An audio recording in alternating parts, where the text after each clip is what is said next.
Bonjour tout le monde, on est rendu à notre défi numéro 25. Moi, c'est Mélanie Charret, votre coach familial. Alors, mon défi aujourd'hui, c'est de t'aider à mettre en pratique une façon de faire pour que tu te fasses entendre et comprendre par tes enfants sans pogner les nerfs. Oui, ça marche! Et oui, ça fonctionne! Alors, la première étape, c'est de nommer à ton enfant ce que tu veux qu'il fasse. Alors, tu es souriant, tu as une attitude de plaisir, tu peux être même dans l'humour à ce moment-là. Fait que dans la première étape, tu es de bonne humeur et tu nommes à ton enfant ce que tu veux qu'il fasse. Par exemple, Mathis sauterait sur le divan.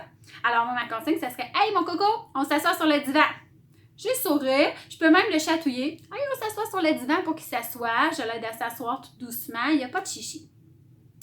Mais là, il continue, mon petit coco d'amour, à se lever et à vouloir sauter sur le divan.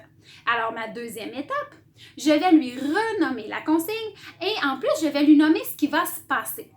Donc, je vais lui annoncer la conséquence.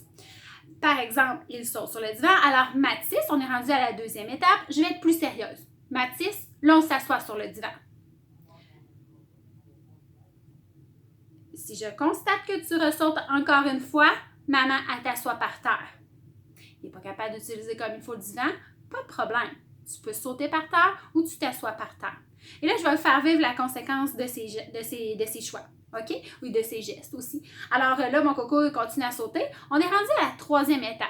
La troisième étape, sans un mot, je prends mon enfant, je le mets par terre et je lui dis « Tu t'assois pour 5 minutes par terre. » Tout dépendamment de l'âge, tout dépendamment de s'il fait ça souvent, tout dépendamment de plein de choses. Mais ça pourrait être une conséquence logique.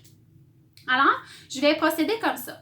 Donc, ma première étape, je suis super de bonne humeur et je dis à mon enfant ce que je veux qu'il fasse. Sans pas et très précis.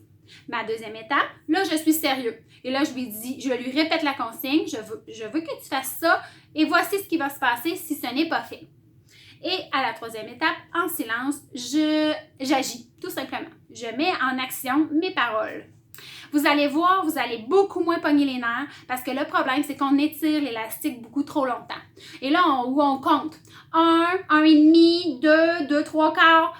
Ça, le compter 1 à 2, 3, moi, j'y crois pas parce qu'on étire toujours la sauce parce que on veut donner une chance à notre enfant, ce qui fait que finalement, il étire jusqu'au bout. Puis des fois, on a tendance à se rendre jusque-là, puis on est déjà en train d'être fâché, on est déjà en train d'être en réaction par rapport à ça, ce qui fait que notre intervention n'est pas toujours la meilleure.